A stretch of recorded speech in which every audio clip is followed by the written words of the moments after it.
Praise the lord. ఫిబ్రవరి 25వ తేదీ 2025. ఈరోజు మనం పరదైసు గురించి తెలుసుకుందాం. నేడు నీవు నాతో కూడా పరదైసులో ఉందువు. లూకాసు వార్త 23వ అధ్యాయం 43వ వచనం. యేసుక్రీస్తు వారు సిలువలో దొంగతో మాట్లాడుతూ పరదైసును మనకు పరిచయం చేస్తారు. ఇక్కడ ఎవరు ఉంటారు అంటే చనిపోయిన నీతిమంతులు ఇక్కడ బహుగా సంతోషిస్తూ ఉంటారు.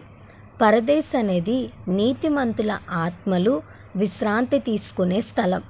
అక్కడ నీతిమంతుల ఆత్మలకు అక్షయ శరీరాలు ఇవ్వబడతాయి. ఆ శరీరాలు ఇక ఎన్నటికీ క్షయము కావు.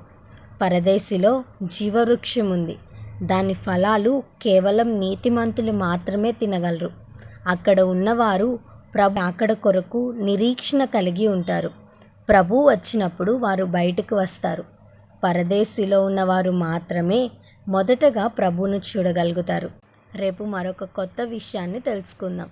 ఈ వీడియో మీకు దీవెనకరంగా ఆశీర్వాదకరంగా అనిపించినట్లయితే లైక్ చేయండి, షేర్ చేయండి, కామెంట్ చేయండి, సబ్స్క్రైబ్ చేసుకోండి. God bless you.